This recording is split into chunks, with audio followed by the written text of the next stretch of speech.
Evening, Mr. Leinfellner. How are you? Yeah. I'm good. Yourself? I'm absolutely cosmic, mate. Cosmic. That's cool. Yeah. By the way, Richard, this is my friend. I'm pointing. I should be pointing that way. This is Craig. Hello. Hey, Craig. You all right? All right. Where are you based, Craig? Oxfordshire. Oxfordshire. Yeah, I'm down on the south coast. Yes, I've seen the previous interviews, and of course, I'm a big fan of your early 8-bit work, and I was interested in a lot of things you had to say about playing first-person shooters and stuff. So. Oh God, yeah. It's like a lifetime ago. I'm just thinking, Richard. Have you tidied that? It looks like you've tidied that room up for this video. No, not. I'd love to say it's all for your benefit, but I'm running a company from this shed. Right. We're running this company which I started in COVID, and we make gamified auction software. So Well, basically, say that again, Richard. You make what? We make software for live auctions. You know, like bidding on live auctions. You told that's right. You told me that. Yeah. And it's basically gamified. So we kind of used all my gamification skills to make people place more bids, and it's kind of taken off. so I've now got to do client meetings from my office, hence the tidy up. So we've just managed to land 4 clients last week. Very good. So Sorry, I've just noticed Dan is attempting to connect, but it's saying they need to connect their mic cam before you can add them. Here we go. Evening, Mr. Malone. Hello, Dan. On mute. Oh. Hi, Dan. How you doing, mate? You all right, dude? Oh, guys, how you doing? Not Good. bad. Not too bad. Are you joining us? You, mate. Oh, he's disappeared again. Hang on. He's vanished. So this is auction software that you're designing at the moment, then, is it? Yeah. We built it last couple of years. We went live with it last April. We've had about 70 sales, made millions of dollars in hammer price. So yeah, it's been really quite bonkers. I've had to support software for the doctor surgeries, primary care. Yeah. That's difficult. Yeah. I mean, if you can imagine all of the lookup tables that say you're a woman, so you can't have male products and all this sort of stuff when it comes to the medication. And absolutely, yeah, it is. And I mean, one of the main things with us, we're doing live streaming. And it's got to be real time, because obviously the auctioneer hammer is up, auctioneer hammer is down, and if you split second out, you've lost a lot, and then there'll be people that will be talking like on a chat engine type thing, and then you'll have phone people taking all the phone stuff. And well, we do so people taking live bids, people taking phone bids, people taking it's just people in the room taking bids. It's just bonkers. And there's also another 5 external bidding platforms, online bidding platforms. So the whole thing is why can't I know what I'm doing. He's gone again. It's like the Scarlet Pimpernel. Dearie me, I know. Dearie me. I would expect an IT expert like himself wouldn't have this kind of problems, but anyway. I'm probably not betraying too many secrets in that Dan never was an IT expert. He was very much on the art side. I can imagine him storyboarding this. Tried to connect, didn't, and then all the little pictures of him. Next thing it'll be Judge Dredd coming in, wasting all of us. Yeah. Or Strontium Dog or something like that. It'll be one of his nemesis, wasn't it? Antiriad. Tell you, maybe from Antiriad. I've got Antiriad up here. There you go, Antiriad on the back shelf. Nice. That's what's going to come and get us. Nice. Yeah, that was renamed in America. Rad something or other, wasn't it? Rad Warrior. Oh, Rad Warrior. Dan's back. Dan, are you back for good, mate? Let's take that. I don't know. I can't get my camera to start. I don't know why. Have you? You've got to accept the. You've got to sign your life away to say you're prepared to share your camera. Yeah, I've just done that, but it won't let me. Have you got your camera open in something else so that it will stop it from working in this? I've just closed my camera down on everything. Right. Refresh the page, and it says start cam, but it doesn't do anything when I do that. Dan, have you got at the bottom of the screen? Have you got the wee toolbar that says mute, stop cam settings, etc.? Yes. Yeah. See if you click in settings and then you go to camera. Make sure it's not maybe picking up a different camera. Click in settings. Yeah, because I had 6 sources myself. Yeah, settings camera. There you just go. make sure you've got the right one. Well, there you go. This is what my wall of toys. Oh, I bet you Barbarian 2 got on there. Nice. Yeah. Okay. Yeah, you haven't got Maria Whittaker on speed dial, have you? No. Why are you not working? That would be Steve Brown. Yeah.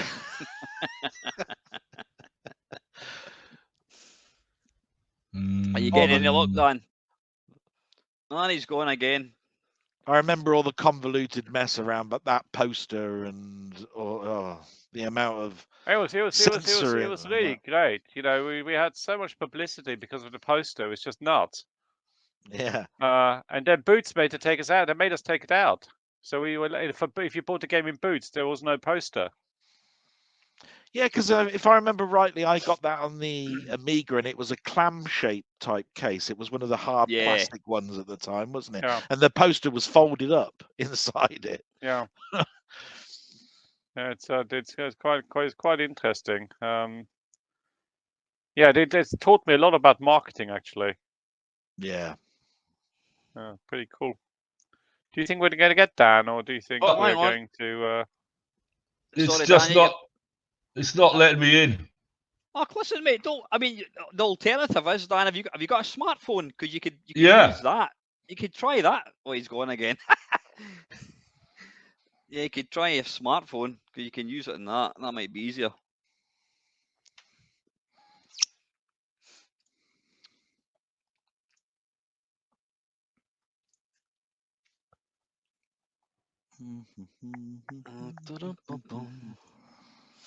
No. There we go.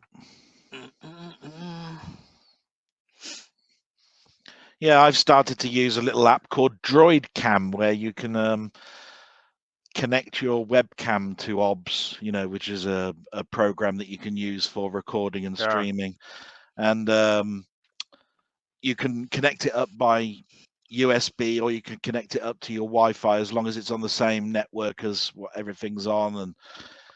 And the weird thing about it is that because you want to use the back camera, you can't see the front of the camera to change anything. So then you got to use an address to have a menu come up so that you can zoom and everything. It's been a whole learning experience for me. I tell you. Well, I've been doing a lot of work with our clients on the auction side, and one of the reasons. I mean, if I just show you, I've got like multiple cameras here.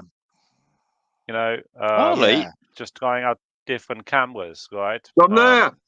Yay! Malone, Oggy. Hey, how you doing, mate? Right. On second thoughts, turn it off. There's children watching. Right. we've lost Craig. Hang on. Oh, he's back in again. No, he's back. I'm here. Dad, I was just going quickly before we start. Here we go. My wall of fame. Yeah. So look, let me see. Let me just rotate my phone. Oh, that looks better. On, phone. That's much better, mate. Can you see Antilli out there? Mate, I can't see a lot because I know what to do. Let me go back and do that, and so maybe I can get in on that as well, so I can see better.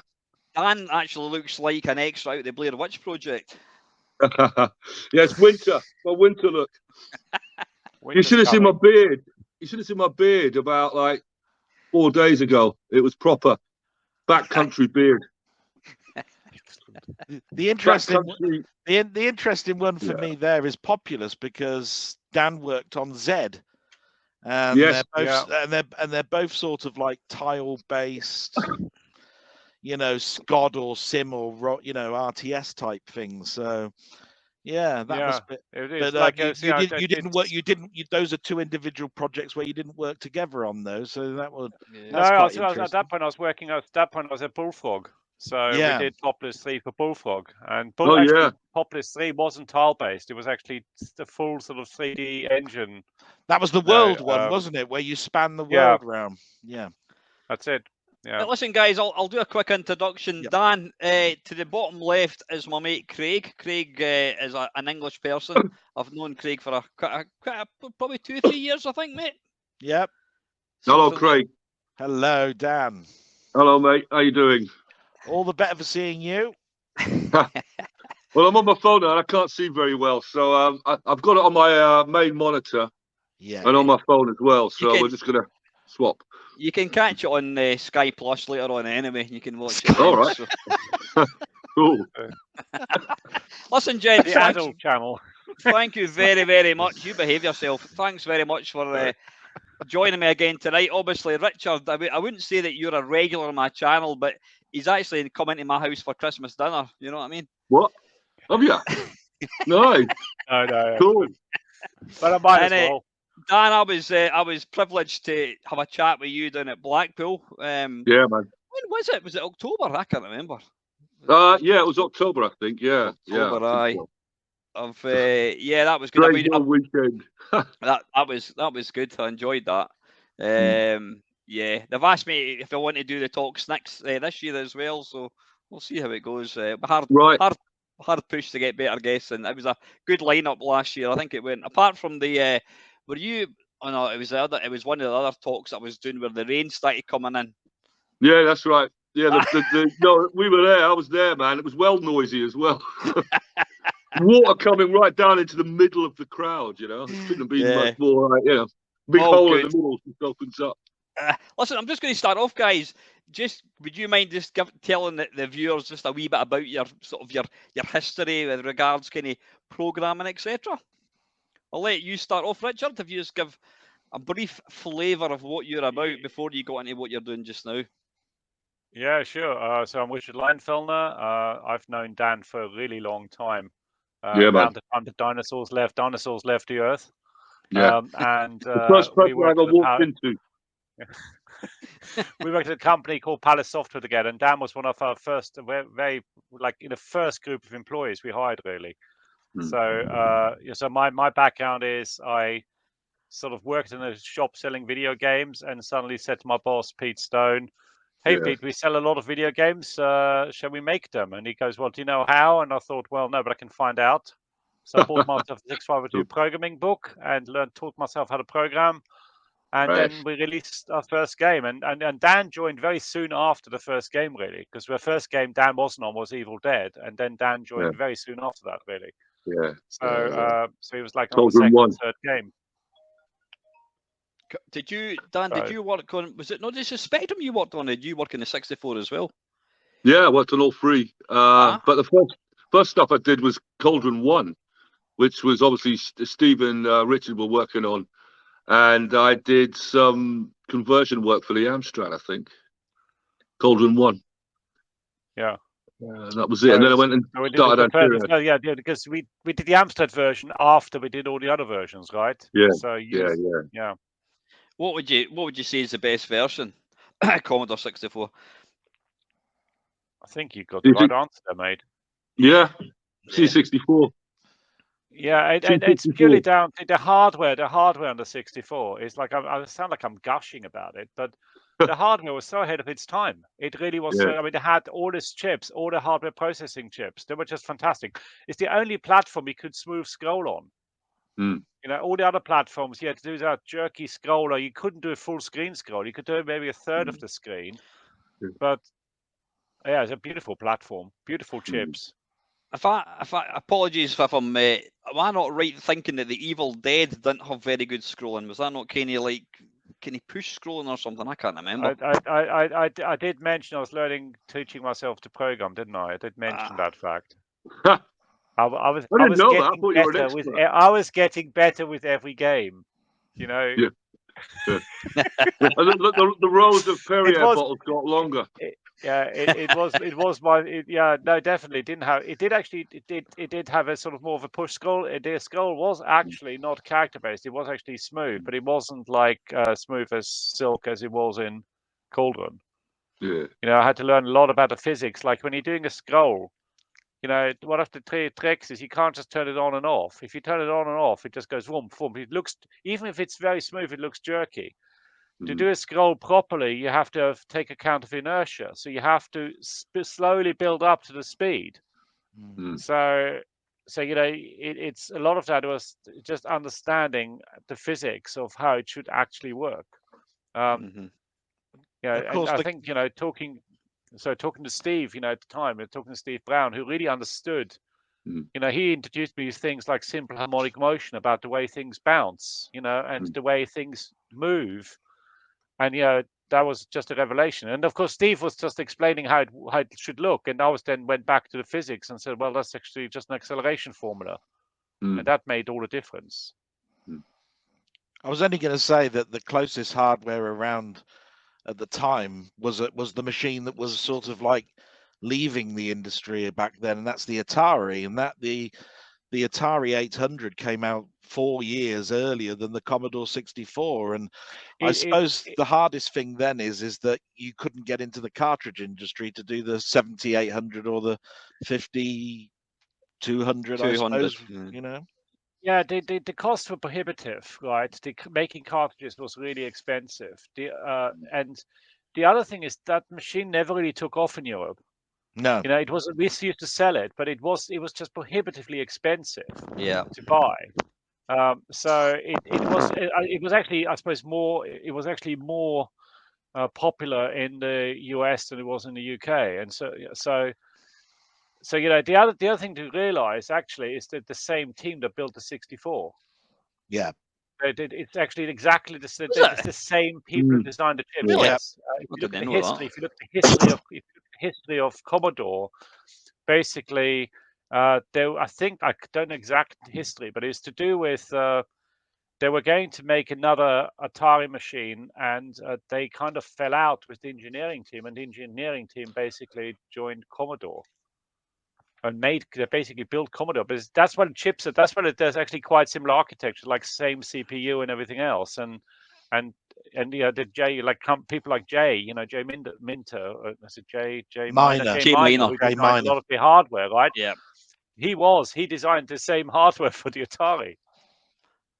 So yeah, Jay, that's where you see some I'm one of the similarities, biggest Jay Miner fans that you'll ever come across, because I bought a day one A1000, and he wrote the circuitry, didn't he, for the Atari 2600? He did. So he did, you know, and I can tell you, he likes his Calvados, especially expensive Calvados. he likes flight simulators as well. Believe it or not. Sorry, I was going to say that the only thing I really know about it is that Jay Miner wanted the Amiga, the first game to come out on it, to be a flight simulator, because he was bang on to his flight simulators. Yeah, and again, of course, the same team went on to make the Amiga. So there's a ton of history, and you can sort of see the evolution of the chips and everything else. Yeah, brilliant, a really good fun people to work with, a really brilliant team. I used to, whenever they came over to the developers conference, we used to hang out. And one day I made a mistake of saying, "What do you like to drink?" And he ordered some very expensive drinks in a bar in Paris, and I nearly couldn't expense them. It was that expensive. So luckily I got away with it, though. Did he bring his dog? No, I don't think so. I mean, there was also Caroline Shepard. She was there. She was part of that team. There's a whole group of them. Sorry, what team are you talking about, Richard? Atari? No, it's the same team that made the team that made the Atari, then went and made the 64, and then made the Amiga. It's exactly the same team. So you actually had meetings with these guys then, yeah? Oh yeah, I used to hang out with them. They used to develop conferences over here. The Commodore used to run developer conferences over. Used to do one in the UK, and they used to run one in Paris.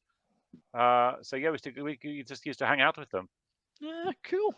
So what games? Dan, one for you. What games with Palace Software did you? You're purely the graphics person, weren't you? Yeah, I designed as well. Yeah, I had the opportunity to do my own game basically, which was Antiriad.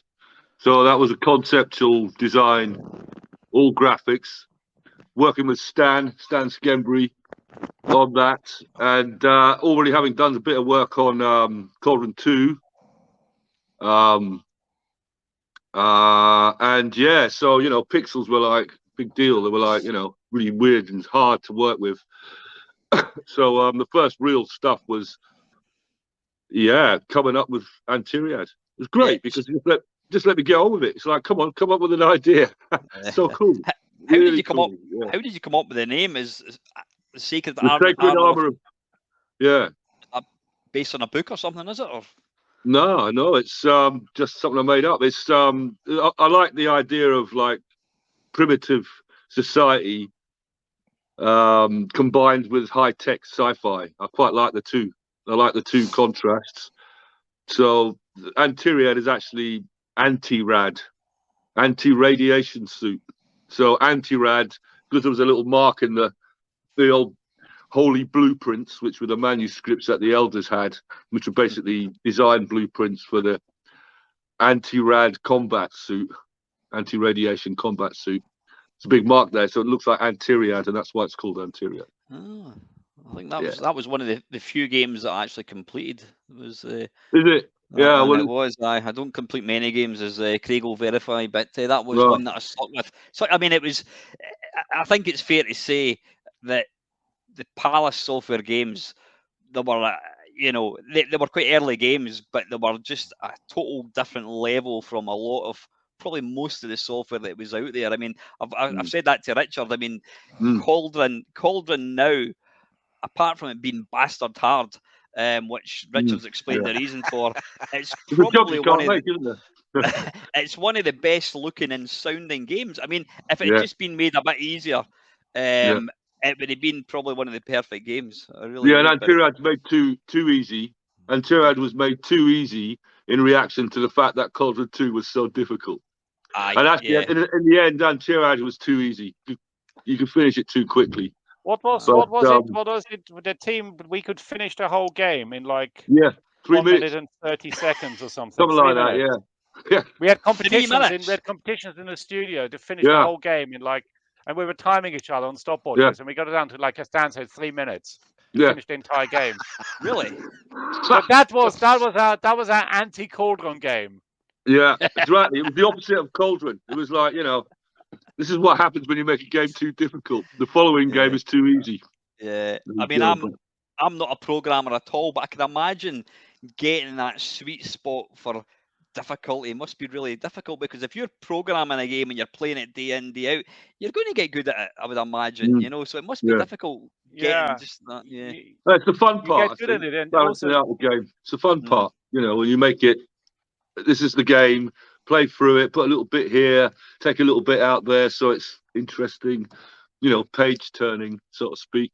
It's the most enjoyable part of the game. All the hard work's bloody done, and you're just all the graphics are done in my case, and you're working with the programmers to balance the game out at the end of it, test it, play it, and then balance it.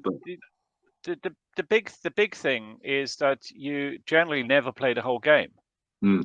Right, that's one of the biggest issues. Is you play the level you've just worked on, and you go, okay, this level is just about right difficulty, and actually, it's only right at the end when you have it all together. You play the whole game. Yeah. So you're always looking at bits of it. Because otherwise it gets too time consuming. So you just, as the programmer, just skip to the level you want to play, and even the artists, we gave them tools that could just skip levels, right? Like cheat modes. Yeah, magical. So. But I might say that 3 minutes is without cheating. Yeah, it was too easy, man. I remember at the time thinking it's too easy. We need to make it harder, but it went out.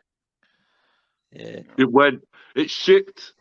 I've just told you that it's one of the few games I've completed, and you've completely burst my bubble. I'm sorry. Bloody hell. That doesn't help my streak, Ted. No, it was one of the hardest games we ever made. You're just amazing that you managed to finish it. I did read somewhere that was something that was a comic book first and then designed into a game, or is that wrong for me to think along those lines? Well, basically, I'm a comic artist and I want to do comics. And games was an accident. Computer games was an accident. Coming up to Palace Software. I mean, you were advertising for a 2000 AD style comic artist. Yeah, we were. I mean, we advertised. Yeah, we advertised. We advertised in exactly the places where Dan would look. Quite frankly, because we're looking for somebody like Dan. And you said about our games look different. It's because we realized really early that I can't draw. I can barely write my name, but I can program, right? And there's other people who are really good at drawing and they can't program. And by putting the two together, you end up with something really cool. So we respected each other's disciplines, and I mean, more so than it used to be with program art, because with program art, the program did everything. And I think we're one of the first companies that said, no, we're actually going to hire some artists and we teach them how to do pixel art. We teach them we actually wrote the tools for you, didn't we? You actually wrote the editors for you. Well, so I was using graph paper first. I was using graph paper, and then I got an editor, sprite editor, and I had a high resolution one and a block pixel one. That was for the C64. So 2 versions. But it was basically, I remember Pete saying, come up with an idea and make the programmer's life hell. Push them. You're the artist is pushing the programmer. So, and Palace, man, as far as I know, it was one of the first company to actually hire proper artists. Specifically to do game graphics and game concepts, come up with ideas. Because Steve Brown was, doing Barbarian, Cauldron, Ridge Runner, and Rim Runner. Rim. Yeah.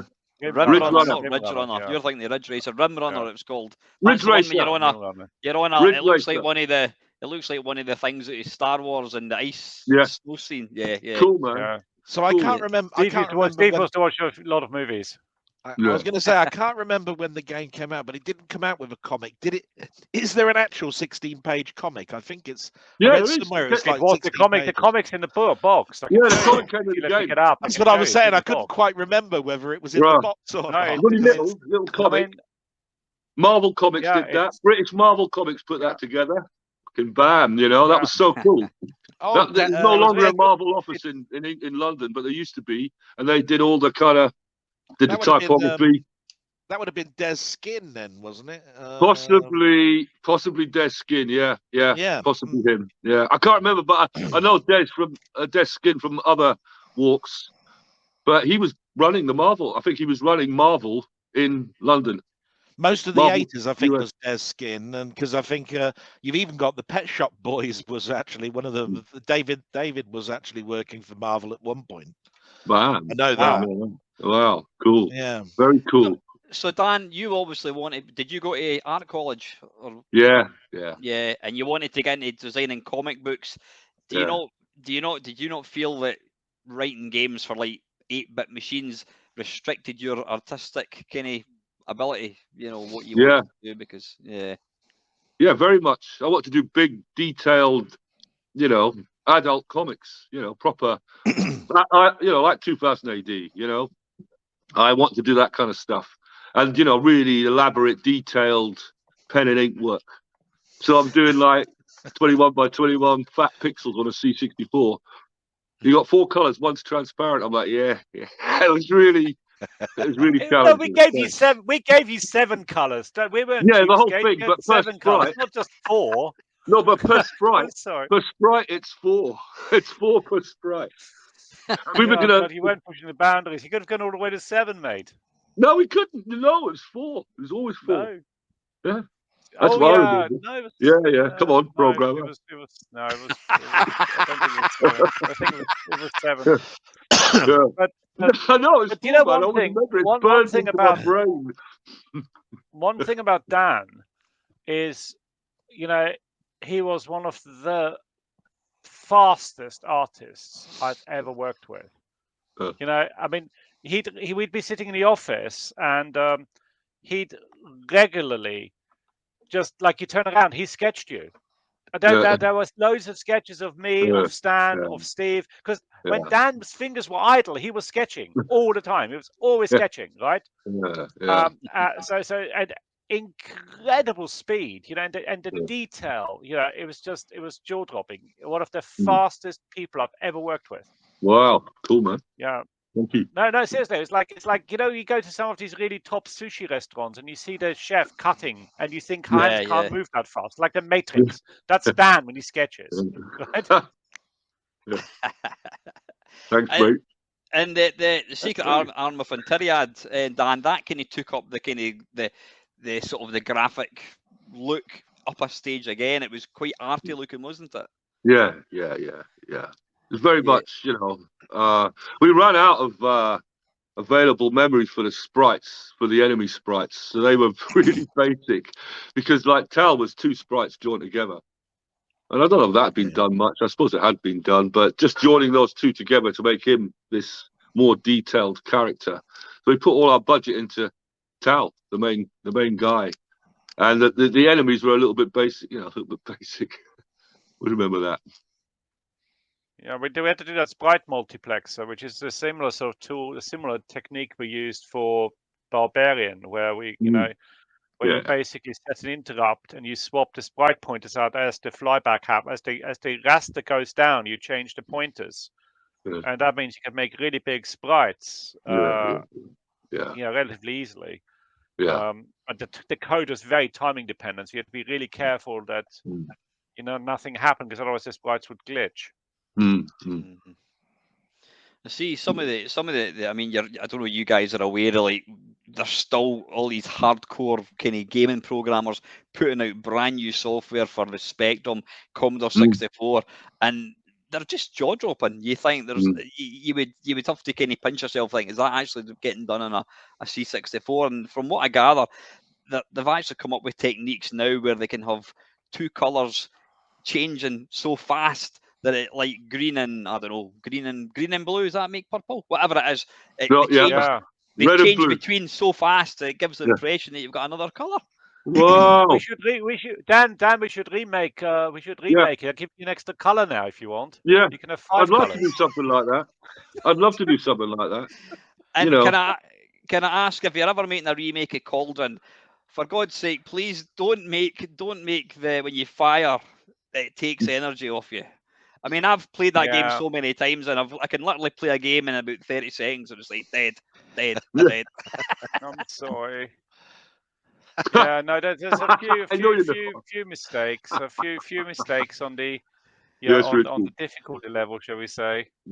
But some clever person has actually tweaked it, and they've I don't know how they've done it, but they've changed it so that you don't lose energy when you're firing. Yeah. And they've made it infinitely more playable, because as I say, I did tell you about my copy protection, didn't I? You did. Yeah. Just tell the viewers about it again, please, Richard. Yeah. So on the Commodore 64 tape deck, when the tape stops, the tapes were made to the size of how much, because you didn't want to waste tapes. So effectively, we knew that 5 seconds after it's loaded, the tape deck would pop up, and it could detect that.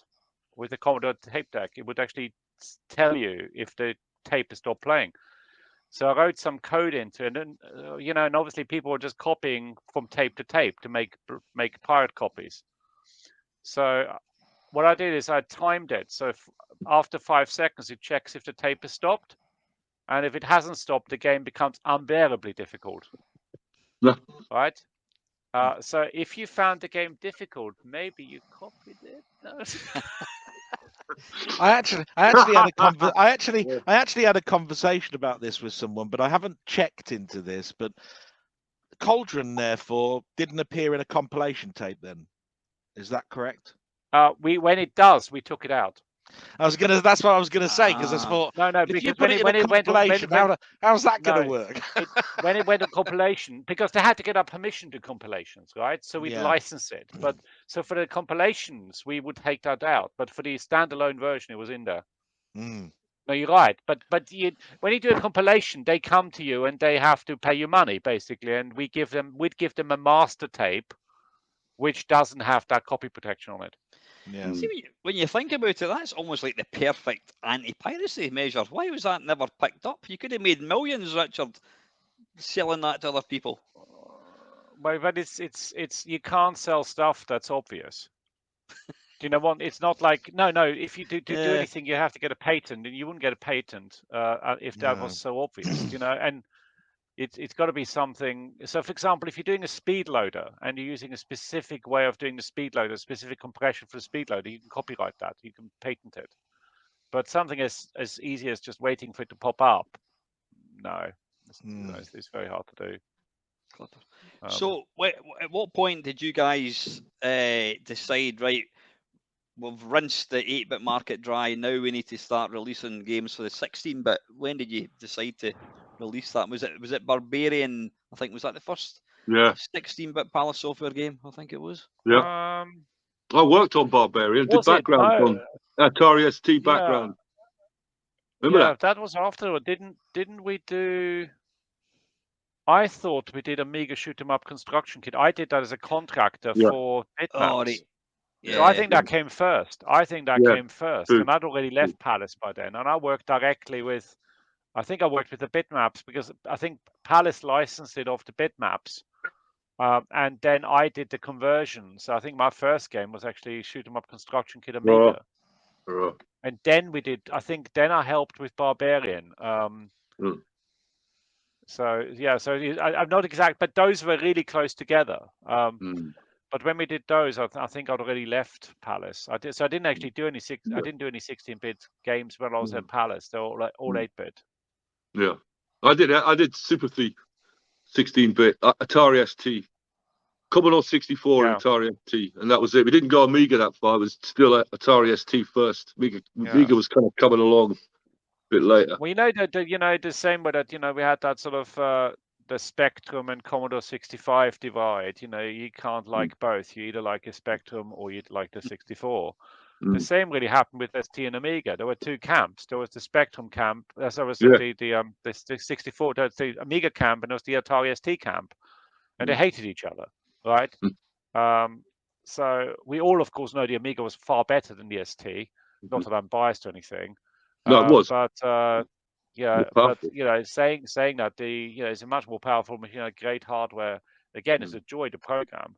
They'd really thought through. You could do all sorts of funky tricks. 4,096 colors on the screen at the same time. I mean, amazing stuff. I mean, you had to jump through hoops to just hold a modifier mode, but it was just stunning hardware. I think it's about another 10 years after that, really, when people had multiple machines. A lot of my friends would say, I can just about afford a PC and a console. And I remember there were talks when the Wii came out where somebody would have a PlayStation and a Wii, or an Xbox and a Wii, but they wouldn't have a PlayStation and an Xbox. It would be always the Wii would be the middle one. Yeah, the Wii was like the toy thing, but the thing about the Wii was genius, really, because, the whole family could play. We had my aunt playing bowling, my aunt who's never played a video game, and she didn't think she was playing a video game. So it really was this sort of family machine, really, and it was also dirt cheap compared to the other consoles. I mean, amazing. Nintendo made money on the hardware like none of the other manufacturers. Every other manufacturer subsidized the hardware except Nintendo. So what, in your opinion, guys, would you say is, it's a two-part question, what would you say is the technically best 8-bit machine, and but then what's your favorite to program for? And then the same to the 16-bit, what would you say is the technical? I think the 16-bit one's pretty obvious, it's going to be the Amiga, but what would you say is technically the best 8-bit machine, and what one did you prefer programming, and why? Dan? I don't program. Okay. Which one did you like the nice, pretty graphics for? Commodore 64 and Amiga. Simple. Yeah, Commodore Amiga and a Commodore 64. I'm totally with Dan on this. The hardware was really, really, really superior. Yeah. It was well thought through. It was a great system. I always felt it really was a nicely thought through system. All the other stuff, kind of, there was sort of, everyone had these compromises, like with the Spectrum, the color tribute memory, which make everything very blocky, the color wise. Yeah. But then, companies like, do you know here is really interesting? I didn't like the Spectrum because I wanted it to be a Commodore 64, and it wasn't. So therefore, my Spectrum games were but my Spectrum games were rubbish. Ultima loved the Spectrum, right? They weren't very good on the 64. Their Spectrum games were brilliant. Their other games weren't. Yeah. And it really was. It's kind of a mindset. This goes all the way to the art, how you design art. So, for example, the way Ultima got around the color tribute clash on the Spectrum was genius. They made their games monochrome. It was absolute genius. So they got all that resolution. They kept the colors really. So they worked well within the medium. And I think that's also why programmers didn't mix, because there was just so much understanding of how you'd have to make the hardware do something. It was just too hard to retrain. It was too hard to be good at both, really good at both. Yeah. So that's an interesting point you made there, Richard, because if I recall, I mean, I was a Commodore 64 guy from the off, and my mate had a Spectrum, and I just looked upon it as like a wee crappy toy. But the early Spectrum games had colour, and it had awful colour clash. Then I think when they eventually realised, look, if we just make every game monochrome, if you look at any game from, I don't know, probably 1987 onwards, it was monochrome, and that's where the Spectrum comes into its own, because it's got higher resolution graphics. The only problem is you're playing a shoot 'em up, and you can't see the bullets, but yeah.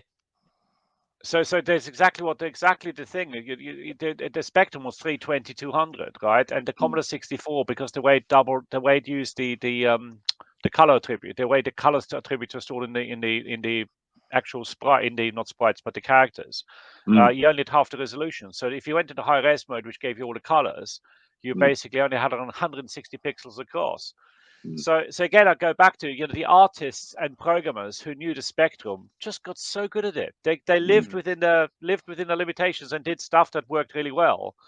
And the same thing happened for example, the Spectrum didn't really have. For example, the Spectrum, we couldn't do interrupts, didn't have hardware sprites. There's lots of things the Spectrum wasn't good at.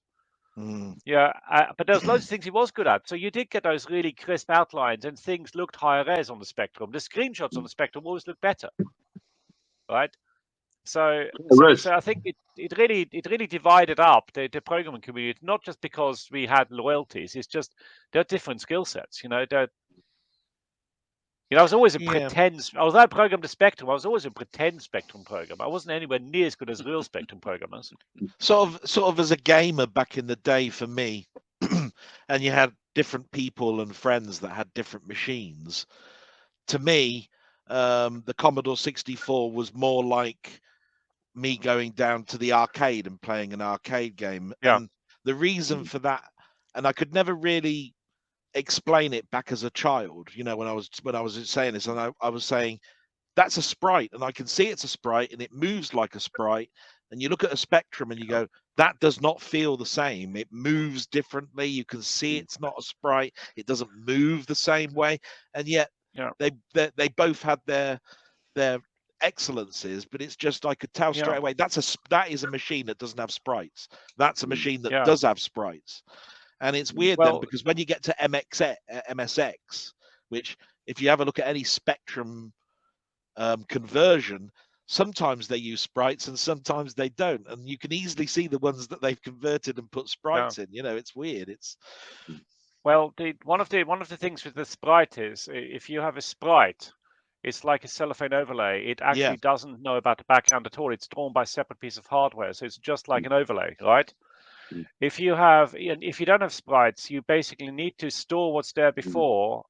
So when you move it, you replace what it's overwritten, so you can get the background back. And there's a certain technique called exclusive OR, which basically allows you to mix front and background. As long as the background is black, exclusive OR draws a perfect image. And when it's not, it does the inverse of the image, but you can get your sprite back without storing the background. So it's actually really fast. So again, that's people who knew about this, they made that work for their game. That's why you sometimes get an object, if two objects pass each other, they would actually have a little black outline. Yes. So it's really, this is what I really love about those days is we're all working with limitations, and it's just like, oh, how do we make this limitation a feature? Do you know, how do we make this, or how do we make this limitation just kind of work for us? Yeah. And it was really interesting, and I think that's why you had these different camps, and then various other machines. Then of course people got good at DST. Yeah, and the ST didn't have any special hardware. It had no interrupts, right? It had a fairly fast CPU, and it had a 16-bit CPU. So a lot of stuff you did for that was using the power of the CPU. Yeah. So people just got very good at understanding their medium. And that goes for artists. So artists were really good at understanding the medium. Jack Trammell had to rush that machine out because obviously the Amiga came out a little bit later on. Obviously at the A1000 stage, but he wanted to buy those Amiga chips and couldn't. Commodore stepped in and said, "Oh no, you can keep your name and everything. We're going to have you as a separate brand of our own." The Atari ST, therefore, lost its ability to have custom chips. Really, they had to rush something out to market. So yeah, and it was a real it's a compromise, and it's almost like a half an Amiga, in terms of hardware. It's got all the CPU and everything and the memory. What it did have, it had decent memory, and it was a lot cheaper. So that's why it gained traction. It also, I think, it had initially a nicer form factor, than the Amiga 1000. But I thought by the time the Amiga 500 came out, the Amiga 500 was a very slick machine.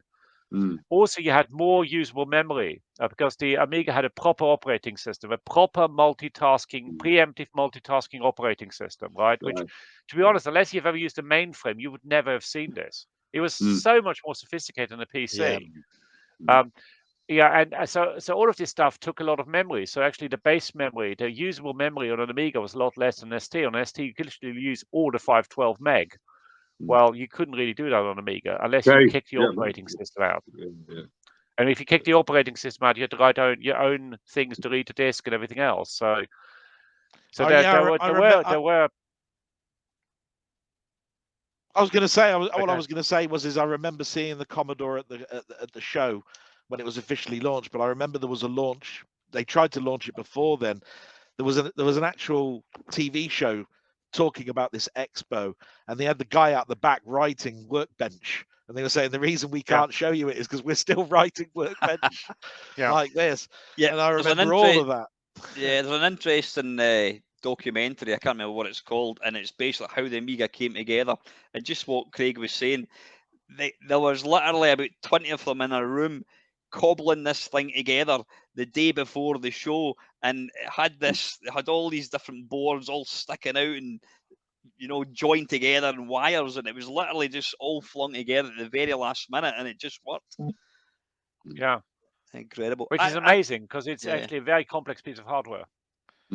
Just interesting you're talking about. I mean, I had a C64 for about 5 years, and then I saw a screenshot of International Karate, and I think it was Computer and Video Games magazine. And I thought, holy shit, that just it's mind blowing.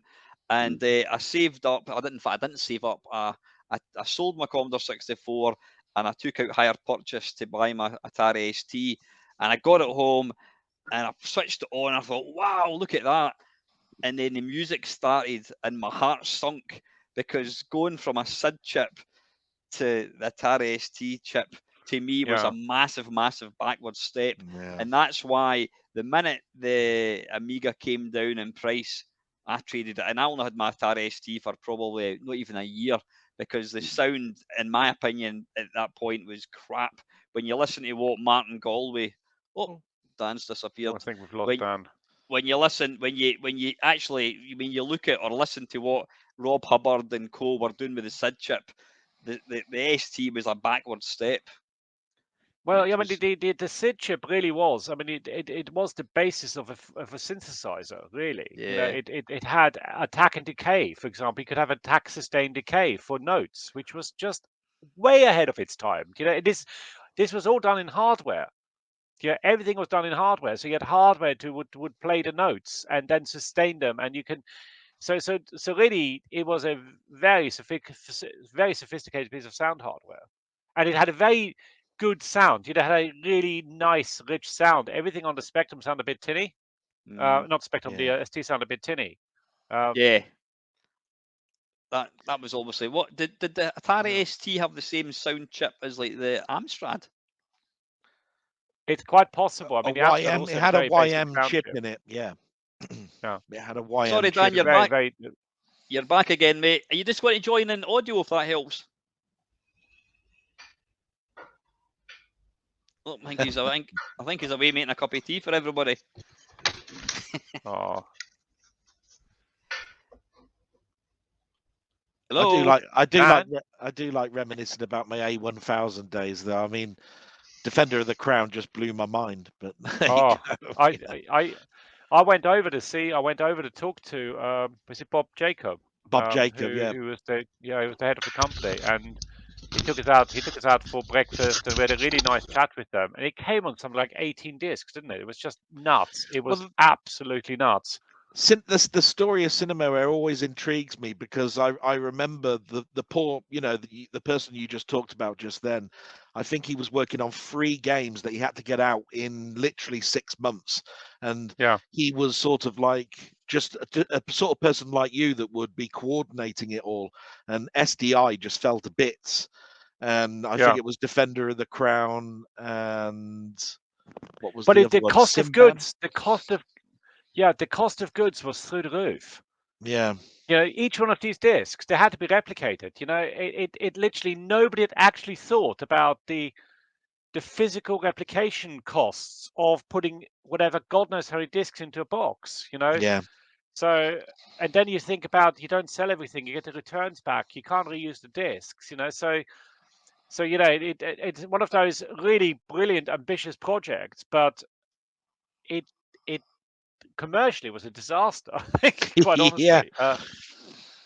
But his background, he was really inspired by Laserdisc games, because Laserdiscs, you know, the big old Laserdiscs had just come out, and he was really inspired by that, and that's what's driving his motivation of basically doing sprite overlays on real backgrounds, and that's what he tried to do with Defender of the Crown. Very ambitious project, but just unfortunately the wrong platform. He was probably, you know, if CD had come out, he would kind of probably got away with it, but it's just that the CD wasn't out, so you know, it's just too expensive. Yeah, and like I said, it's an interesting story because anybody that will that sort of like has seen multiple versions of Defender of the Crown will say the Atari ST is the best version, and I would probably say, look, if you're looking at technical ability, you'd probably say the 64 version was. You wouldn't have believed a Commodore 64 could have done those types of graphics and all of that in such limited memory. I'm not in the show. I can hear you, Dan. I can hear you. Yeah, you can hear me, but I'm not in the show, am I? No, you are in the show, but you're just a blob. My Sorry. My phone overheated. My phone overheated. Yeah. Listen, just stay in the audio. What I'll do is I'll take a screenshot and overlay it so your lips don't move, but it'll look the part anyway. Yeah. So we've been talking anyway. So, listen, Dan, just one for you. We'll fix it in post. So, Dan, when did you leave Palace Software, and was it the Bitmap brothers that you joined right after? Yeah, straight after, yeah. I mean, I looked around a little bit, but it was always going to be the Bitmap brothers. What was the reason for that? What prompted that? Because they were doing quality stuff. I was looking at Speedball 1. I'd seen Xenon 1, and I'm like, yeah, that's arcade quality. Atari ST that was. And then we got hold of Speedball 1, and we were playing it at Palace Software. And everything was coming apart at Palace. And we were working on Astounding Astral Adventures. That was after you, Richard. Sorry, that was after you, mate. After you'd left. Phil Thornton. I was gone by then. Very clever guy. I missed those heady days. Yeah, it was wicked. It was very cool stuff. Astounding Astral Adventures. I don't think it ever got released. And I was working on Super Thief as well. Atari ST and Commodore 64. And everything was just coming apart. Finished both games actually, full graphics with C64 and Atari ST, and I think we had working versions of both games, proper finished versions, but they never got released. And everything just collapsed. Yeah, everything collapsed, and it was like we got to look around for work. And just looking at Speedball 1, I'm like, I want to go work at Bitmaps, and they've just put me straight on Speedball 2 when I did go there. So were you about when Titus bought Palace, Dan? no, I don't think I was. Are you still there? No, I think I must have left. You? Yeah, because there was nothing, there was no pay, there was no money, and it's like better hustle to get some work. Well, it's also that sort of time the parent company Palace Video. We owned a Palace Group, and Palace made a series of really disastrous investments in films, including a film called Absolute Beginners, where they lost their shirt on it. Yeah, that's right. And and the real tragedy was that it's basically the film division that took down Palace Software. Yeah. Because we weren't spectacularly profitable. We weren't making a loss. No. But the film division, and the real irony was, they came up with a film called Absolute Beginners. Right at the end of that period, and it made a stonking amount of money. It won awards, and if only they'd done that film before Absolute Beginners, Palace would probably still be around.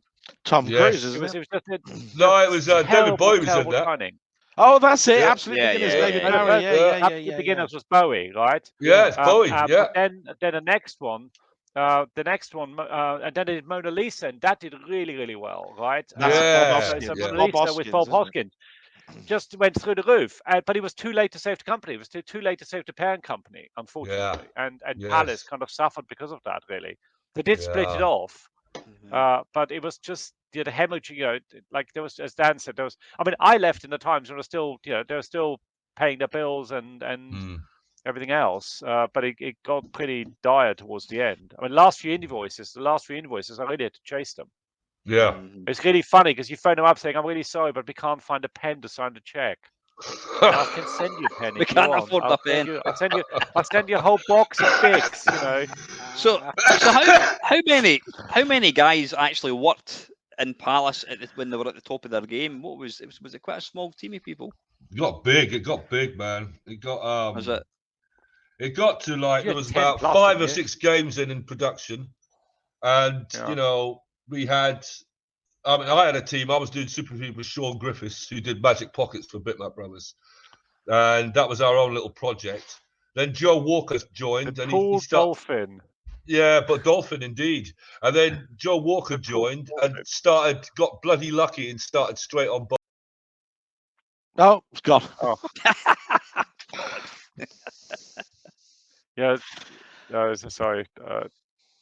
He was in mid flow. So what prompted you? What prompted you then to leave Palace, then, Richard?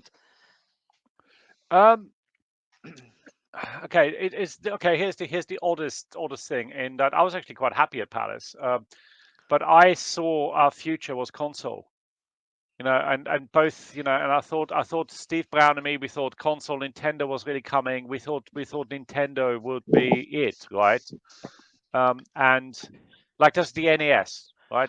NES days, and I suppose Pete just was we're going to stick with home computers, and Steve and me were saying we should get on the plane, we should talk to Nintendo. I was saying to him, look, Cauldron's a perfect game for the NES. Absolutely. And it was just kind of I sort of felt there wasn't a vision there to be a really big player, and I just thought, I've done, the thing is, I've done a lot of games that got critical acclaim. I made a bit of money. I've sort of done that, and I thought, just doing sequels and things wasn't really my thing, and yeah. And then if Palace had, to be honest, if Palace had started a console division, I would have probably stayed because it was interesting. Something new. I still could see that the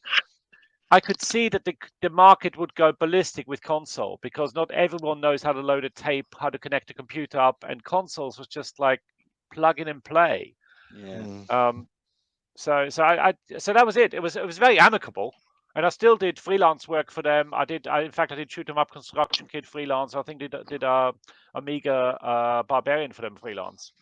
But it really, it just wasn't for me anymore. Yeah, Dan.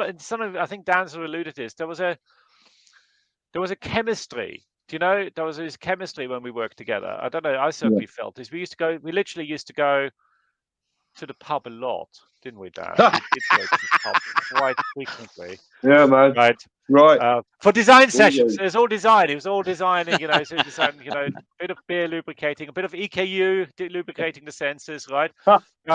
And there was this whole camaraderie. So we're not just working together, we're mates, we went to the pub at lunchtime, went to the pub in the evening, we hung out, and the reality is, when the team starts growing, you start getting little factions, like you start getting this, this is Steve's team and this is Dan's team, and suddenly it's like the chemistry changes, it's and then people come in, then they have their own little sub cliques.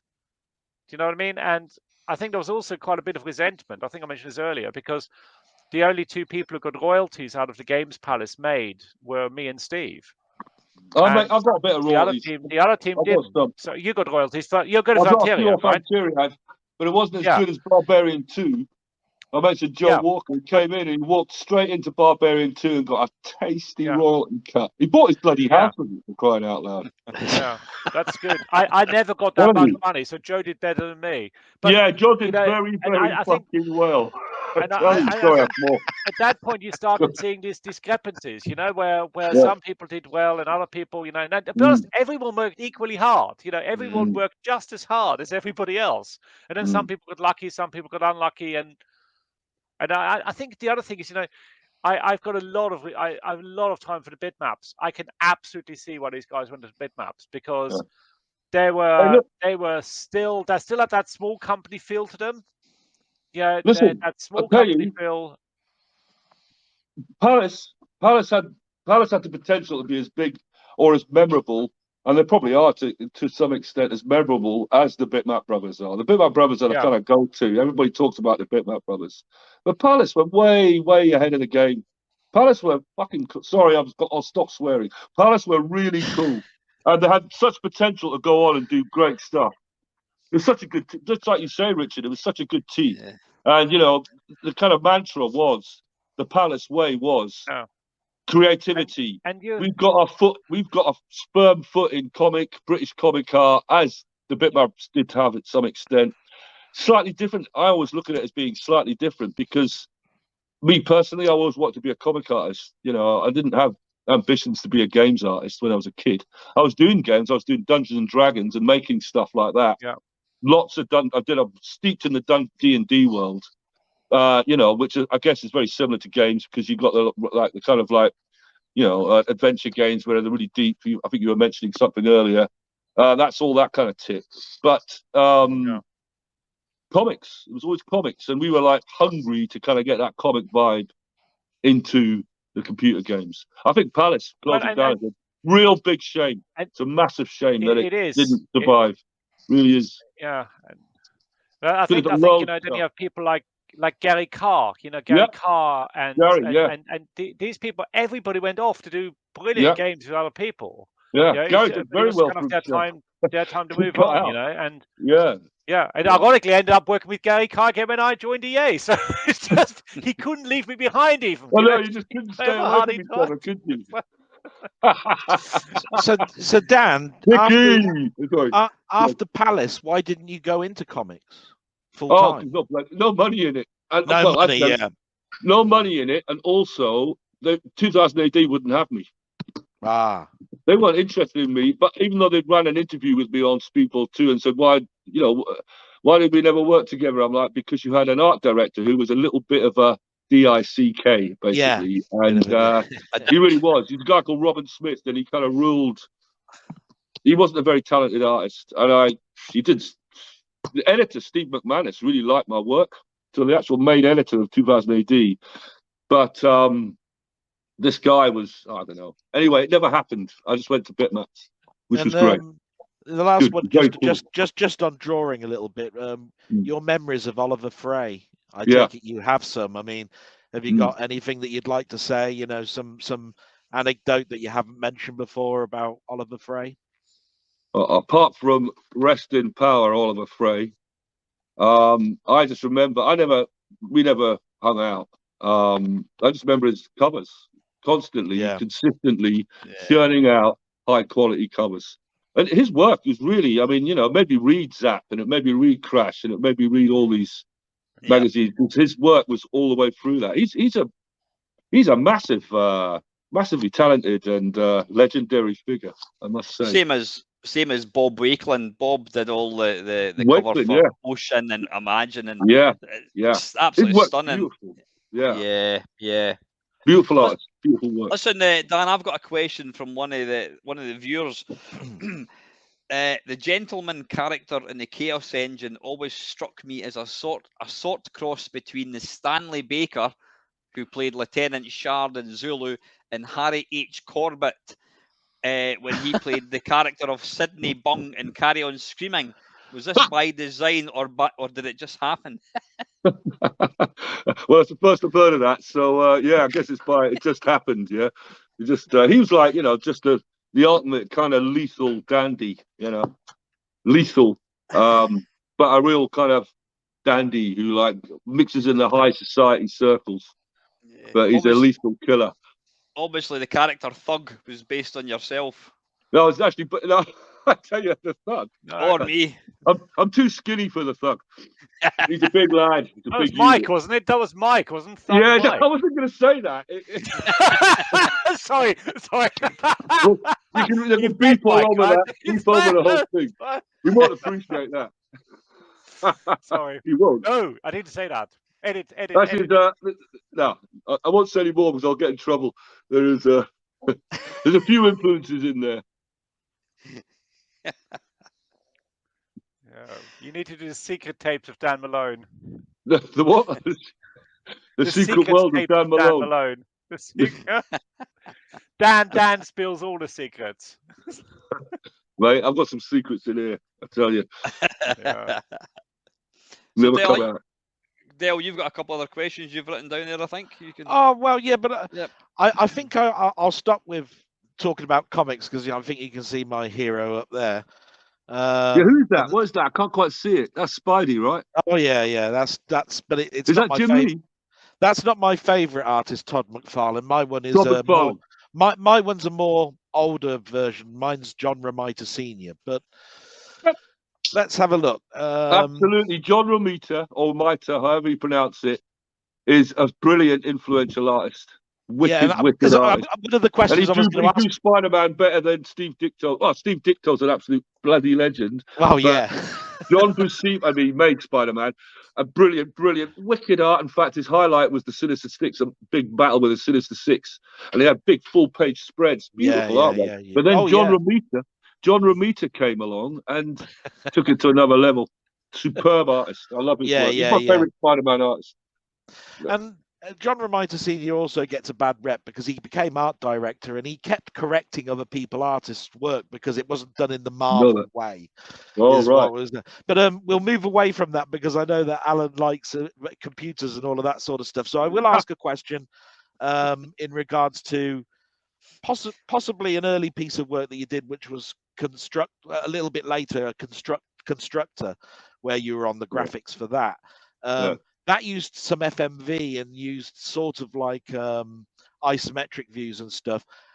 Was it easy to move into that when you consider that your artistry, when you're doing comic book design, is more 2000 AD? This was more a cartoony way, and FMV was quite young as well back then. Did you have any?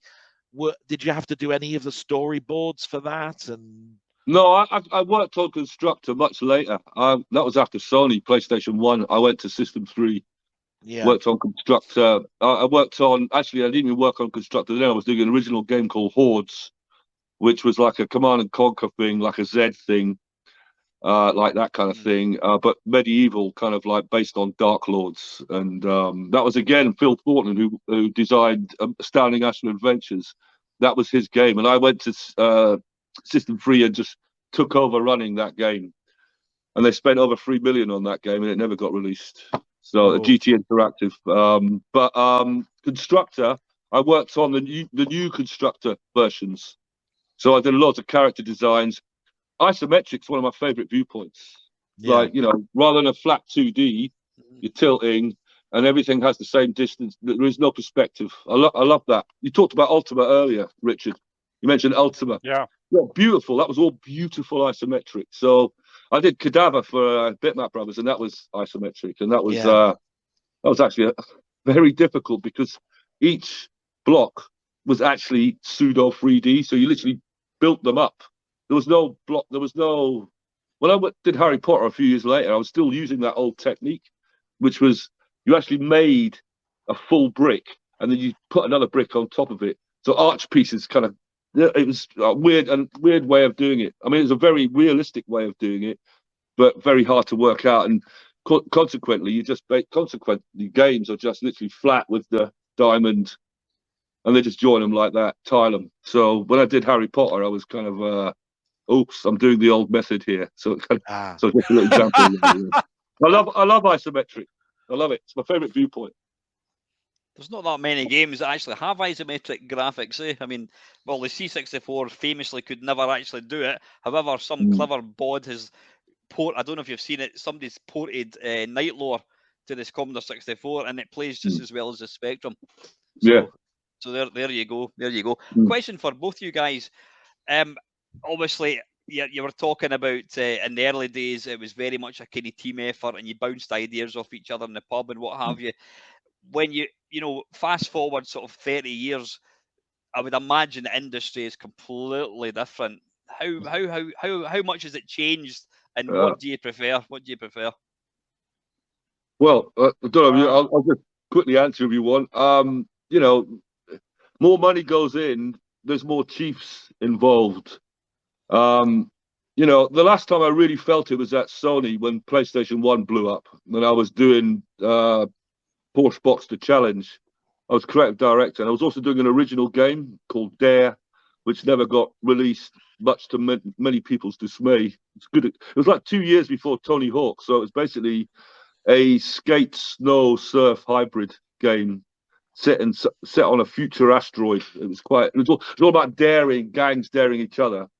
But this was an original game, and Porsche Box the Challenge was obviously Porsche, and Porsche got heavily involved. And I remember saying before I joined, I remember talking to Phil, yeah, who was running Sony at the time. Phil Harrison, sorry, yeah. I mean, this is an advert for Porsche. I'm not really interested. But if it's an original game with some, like a good concept, I'm in, kind of thing. No, it's not. It's going to be an original game. So I went in, and basically, within 9 months, I realised that there's just too many people involved. So I did storyboarded the whole game, designed all the characters, put together, and we were charging along. It was a team of about 8 3D modelers, storyboarding, and then the artists doing models. I did some model making myself, and it just all kind of came to a shuddering halt when Porsche flagged up that the characters were too racy, the characters were too radical, and really, if you look at them now, they are not radical. It was just that they were a little bit early in the days. This is mid-90s. So you got girls in combat pants and like short blonde spiky hair, and that was the journalist. And Porsche just didn't. It was just too edgy for them. Too far out there.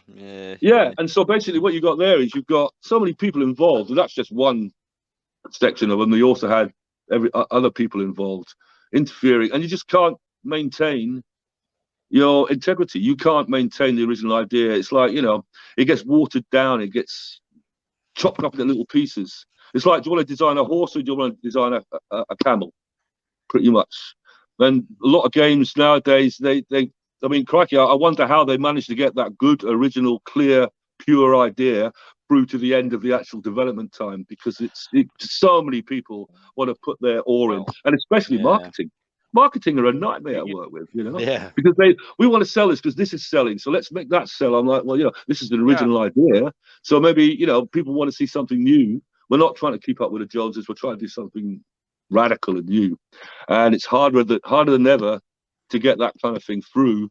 If the bitmaps had survived properly, I mean, they didn't, and I left because, I mean, the Speedball 3 attempt was just, sorry, but it was a mess. It wasn't. There was no real sell value to it. I thought it was just. I mean, I know I mean, I shouldn't really talk about this on air so much, but things like that, you can't maintain the purity like you used to be able to. Because back in those days, the teams are smaller, much more of a focused idea of what you want to do. And I guess, you don't need like 100 artists on a C64 game like you would a PlayStation 5 game. So everything just gets bigger and harder. Yeah, I could imagine as an artist, it must be quite frustrating. I mean, you've gone from like designing Secret Armor of Interior, you're designing the whole game, the full thing. Somebody's coming to you saying, right, Dan, I want you to design a horse and I want you to design a guy pulling a gun out. You're only seeing wee bits of it, and you're never. How can you be creative when you're only getting little bits? You're only getting little bits to work on. You can't. You can't design that horse or that character as well as it could be without knowing the bigger picture. You just come in with a little point, and I get this a lot with my freelance work. I'm like, oh, maybe you need to design what your brief. I've got a whole paragraph that I can talk about the art of briefing to give a good coherent brief. And it's like you start and they're like, well, what about this? They're like, oh, we haven't figured that out yet. I'm like, well, this isn't going to be as good as it could be unless you figure that out and let me know so that I can celebrate your vision, right? So it's your idea. I'm a freelance guy. All I want to do is get paid ultimately, but I'll give this job 100% plus. I'll give it everything. I always do. I'll always give what I do everything, despite the chaotic organization of most games that I find. It's just chaos, man. There's panic all the time because one section of development team is not communicating with this section of development team, or they're waiting for that part to come through before they go to this. And I'm like, well, you shouldn't be commissioning me to do this now until you design that. Because what I'll do is I'll just do what I think is the best thing, but it might not necessarily work with what your vision is. One of the worst things can happen to a company is to get something that's very successful, and and one of the things, and this is one of the problems, is I call it genius syndrome, right? They get something that's really successful, and suddenly they think that whoever, there's a genius on the team, that genius will continue being successful.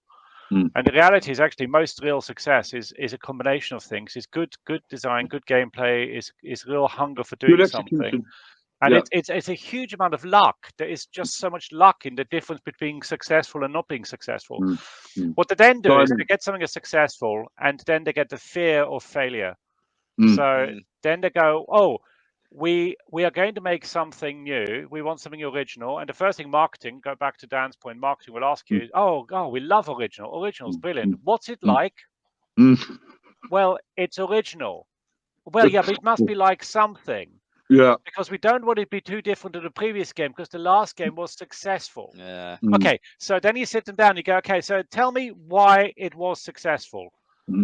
Oh, and then you suddenly get 15 different ideas about why the game was successful. Of course, the reality is the combination of all of those were successful. And then suddenly you have focus testing, market testing, you have, all of these other things come into this. And the reality is, people just kind of go, okay, whatever. And, you end up with this massive list of cooks on the game whose entire job is to justify their jobs, quite frankly. Quite frankly, I hate to say this, but they're so far away from the coalface. They're so far away from actually understanding what made the game successful. And then you have these big meetings about meetings, and then you end up with maybe my classic. This actually happened to me. Oh, my son played your game yesterday, and he prefers another game. Can you change your game to be more like the game he played? Those would be actual conversations you'd have, and because the guy's a senior VP, you have to listen to them. So I think the bigger. I'll tell you a really bizarre thing is,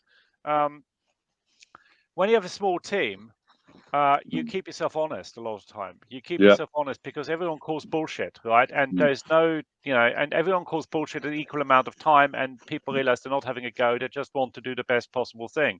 When you start getting a team that's got lots of, dare I say, hangers-on, right, whose entire job is self-preservation, do you know what? They're really good at it, and they sometimes throw really good people under the bus to kind of preserve it. And what you end up with is a status quo.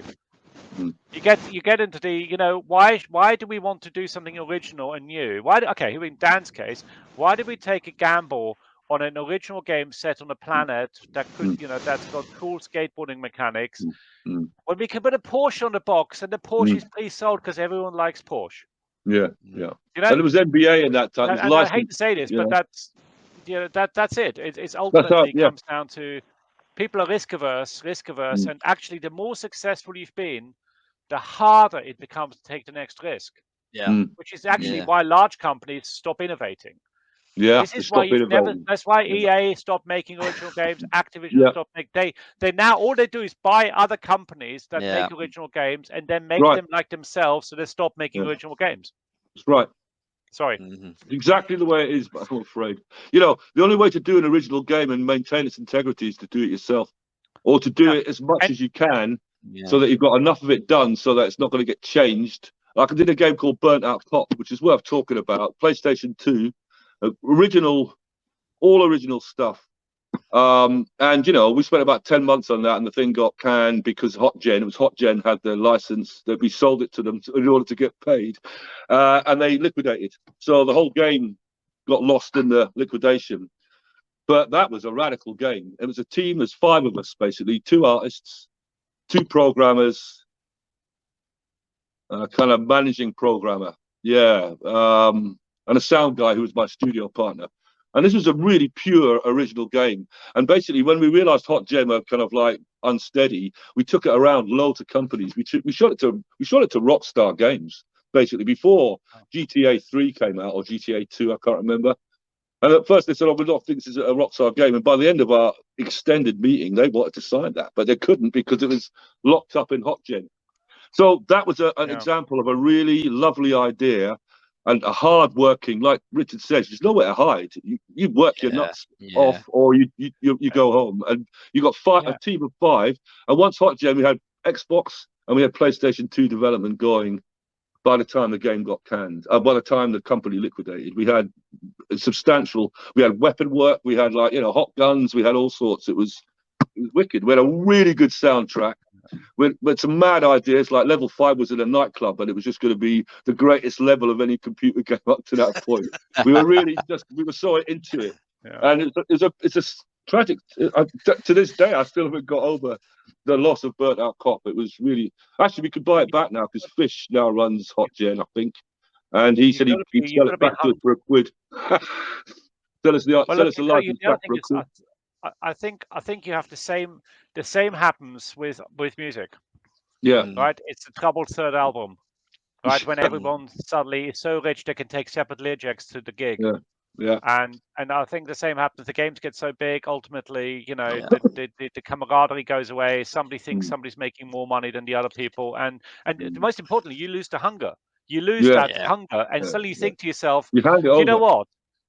I've made so much money. I've made my job and everything on this game, and now I'm going to risk it all on this new thing, or do I just do more of the same and preserve my status? And so that's why a lot of you're right, Dan. Actually, you're absolutely right. There has to be failure. There has to be the prospect of absolute failure around the corner, and it'll make everyone do a better job.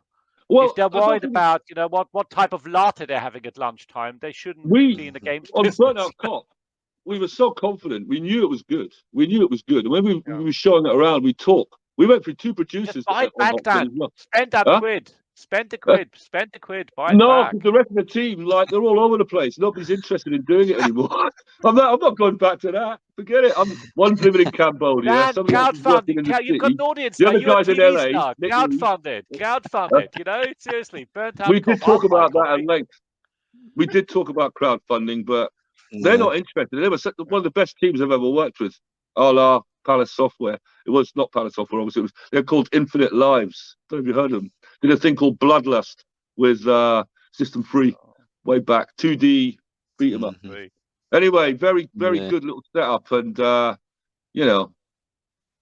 tell you, mate, I'm personally not afraid of a good idea. I never have been. It's just like, just get out of my way and let me do it. Just let me do it. Pay me and let me do it. It's just my dream to this day. And that's why I'm still hungry. Still doing it. I'm starving hungry, mate. You want to go in? You might want to go and work for Lamasoft because they're not afraid to make original games.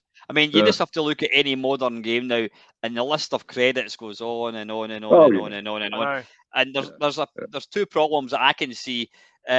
One, they're simply not going to take a gamble and, well, I've got this fantastic original idea. No, let's make another first-person shooter, you know, whatever. And then if you're just one tiny little bit of that, if you're one of 1,000 people making a game, how can you go to your work in the morning? Oh, I can't wait to get to my job, because you're only putting the nut onto the bolt and tightening it, and then you just keep doing that. You can't possibly get immersed. Whereas in the old days, you had small teams and you really got into it.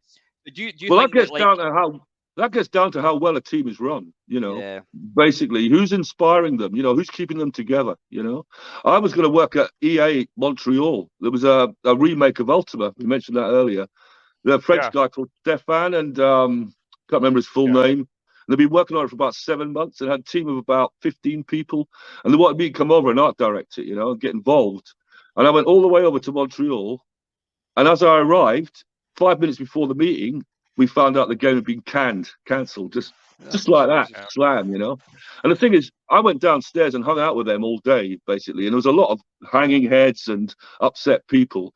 But just in that day, I realised that what a crying shame, because you've got a motivated team.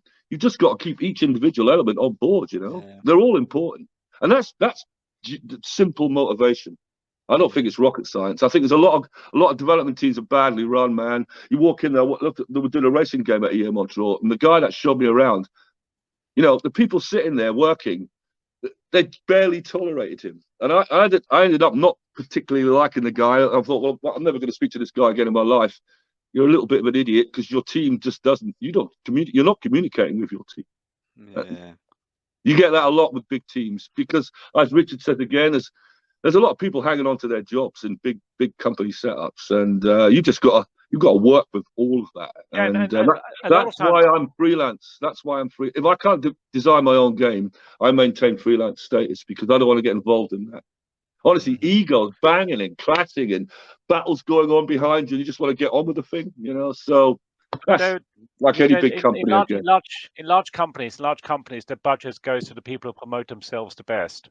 Yes, indeed. The people that shout loudest. Right. Yeah. So it's the people who are very good at self-promotion, right? The sentence starts with I. Every sentence starts with I, right? And every sentence is, you know, and I think you end up, big companies breed that sort of character because you know, anyway, look, but I think ultimately, you know, the games are getting bigger and productions are getting bigger. And the cost of that is that you have less originality because nobody wants to risk their corner office and their executive washroom keys for a disaster. Quite frankly, that's right. Absolutely, you know, and that's why, and we're not alone. That's why Disney chuck out the same Marvel games same Marvel films every 7 years, and that's why essentially, you know, why Lucasfilm does what they do, and well, it's all Disney now. So, but yeah, that's why Netflix ruthlessly watches what people watch and then make more of the same because you know it's too expensive to take a risk. Yeah. One for you, Richard. Well, for both of you guys, what was your favourite game that you worked on? What game did you work on that you'd say it's your favourite game? And then on the swing side of that, what game would you say was the biggest pile of shit that you made, if at all? Well, funny you should say that. If I may just segue to my wall of shame. Can you see my wall of shame?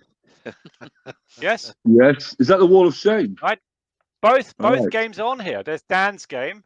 Right? Which one? My favorite game, my Antiriad here. Theme Park, is it? Theme Park on the left-hand side, I think I can see. Theme Park. Theme Park World.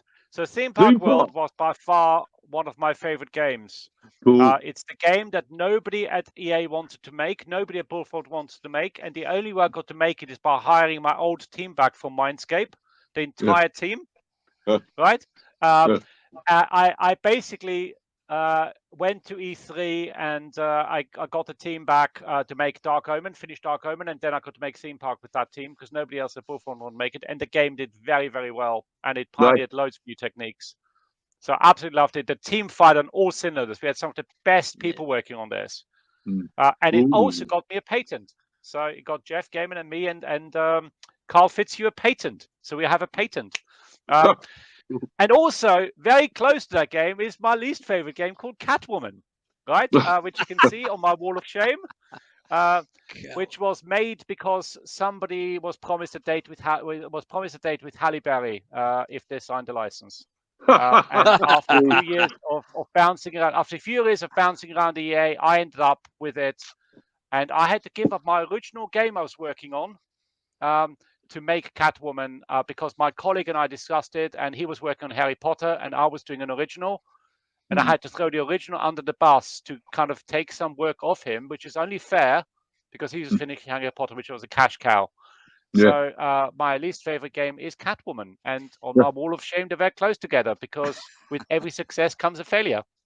That's right. And did you get a number, Richard? Did I get a number? Did you get a number? No. Number. Do you know what? No. Do you know what? In fact, we did Halle Berry did the voiceover for it, and we had a team go out to Los Angeles to meet with her, and she was absolutely delightful.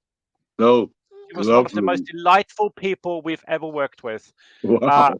She didn't mind retakes. She didn't. She was like, normally you get stars, you get AAA talent, right? And they were like, oh, we've got an hour of VO work. You've got an hour, right? I've got my stopwatch on. You've only paid me so much. Halle Berry was like, oh, don't mind doing retakes. She was there the whole day. That's lovely. Absolutely delightful person to work with. Well, and unfortunately, since marketing paid for the voiceover, I didn't go to the session because marketing went to the session instead. Because they know a lot about audio recording. So typical. How the mighty have fallen. Now you're on bloody YouTube talking to me, bloody hell, but anyway. That's it. What about yourself, Dan? Worst game and best game? I'd say it's got to be either Speedball 2 or Chaos Engine. That's my favourite game to work on, to work on and release. Because I had a lot of input into both games, and not just the graphics artist, but ideas and naming stuff, and coming up with gameplay stuff and like the layout of the game. So you're actually designing levels and stuff like that, and the full package. Those two games, because they're celebrated games, and that's also why it's like, that was a good one. In terms of worst game I've ever worked on, I've worked on so many games, I've lost count, and in a freelance capacity, you don't tend not to get too involved. So there are different categories of worst games.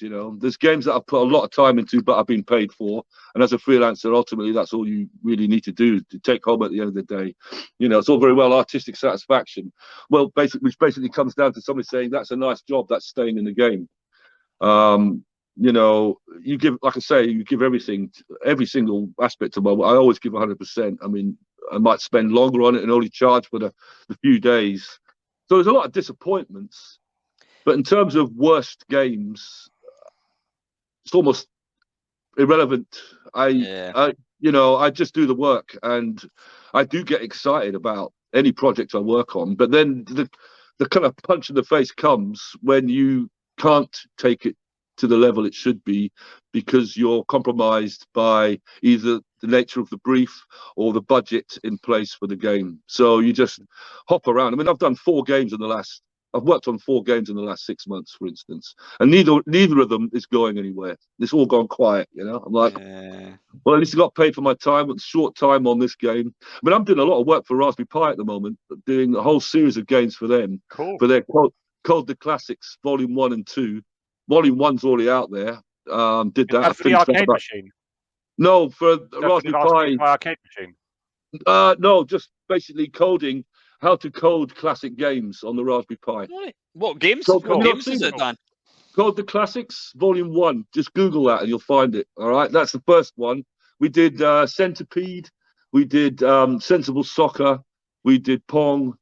We did Bunner, Frogger, which wasn't very good. But I just rushed that one. It wasn't very good. So I didn't realise we'd be so elaborate with the work. And they kept the old graphics, which is fine. I would have liked to have redone the graphics. And one other game, we did 5 Come on. Bubble was the 5th game, and we renamed them and totally reskinned them. I mean, I just did loads of. The resolution is 800 by 480, so that's the resolution, and there is no limit on sprite frames. There's no limit on colors. I basically said to Eben Upton, I said, look, let me just do these like a glorified Amiga. You know, there's no color restriction here, but basically these are not. You know, they're 480s enough to make it pixely, but it's blended. And basically for volume 2, I've just finished a version of Double Dragon called It Beat Streets, a version of Defender, which is called Avenger. We had Micro Machines, which has been scrapped. I'm probably working on Dizzy next, a version of Dizzy. And what was the other one? Arkanoid. But I really went to town on that Arkanoid. I did really nice explosions and loads of really nice things falling down. I like barrel pickups and nice machine guns and nice exploding bricks, which have got bits of shrapnel going everywhere. So something like Arkanoid is a great thing to work on it because it's so simple. You know, it's such a simple thing. It's like, the bricks blow up really nicely. You've got these cascading shrapnel flight. It didn't quite go as far as I wanted it to because I said, can we have like particles flying off everywhere, you know? But the whole point is to keep the code concise and understandable. So basically, you get the book and you basically type in the code from the thing, understanding what you're doing along the way. Retro, isn't it? All the graphics are there download. Hey? Yes, it's dead retro. Like the old listings magazines. Yeah, it's really it's really retro. It's hugely retro. Yeah. So yeah, volume 2's coming out. I need to make a move soon because I'm supposed to be having dinner at some point. Not a problem. Listen, a couple of questions or something. Let me know. But last one for me, Richard. Have you got anybody that you really admired back in the day? And I don't mean Halle Berry or Maria Whittaker. Somebody else, anybody you really looked up to, admired as a coder from the 16 or 8 bit era. God, who admires a coder? I really liked. I loved Elite, and I think the 2 guys like David Blimey and the other guy, I can't forgotten his name. I thought they just did an outstanding job. Ian Bell. Ian Bell and David Braben. David Braben. Jaw-dropping. The other one, I said to me, that was one of the games I wasted a lot of time on, and the other one, I think would be, it was Doom. It was John Carmack. John Carmack, Romero. Yeah. John Carmack. I mean, literally, when I saw Doom for the first time, I sat there and was sitting at Mindscape, right? I was sitting there. We're looking at Doom at Mindscape. And I was literally going, the guy must be a magician. What he's doing is not possible. It is not possible to do this on a PC, right? It just isn't possible. I was just one of those, like, this is, to me, it was like seeing somebody do magic. Yeah. And then, of course, I figured out his trick, and I thought, God, that's just genius. The trick of extruding the graphics. So they're essentially rendering 2D, where you make it look 3D by extrusions. Genius. And actually one of the highlights in my life was actually meeting him. Wow. Cool. So it was actually meeting. I went up to met him, and he was just one of the smartest people. And one of the things was in his anecdote, we wanted to do Quake on the PlayStation. EA wanted to do Quake on the PlayStation, and they said no, it's not possible. And I and Martin Griffith flew over to meet him in Dallas. And we sat down, we had dinner with him, and he said, it's just not possible. I'm not letting you do this. It's not possible. And then I said, Martin, you explain how you're going to do this. And he explained it to Carmack, and Carmack goes, it's going to work. He can do it. So we got to do it. Cool. And yourself, Dan? Griff was a genius. So not me, him. And yourself, Dan, what kind of pixel artist did you kind of admire? I'll tell you an artist I really admire who's been around as long as I have, and that's Robin Levy. He worked on Iridium. Armalite.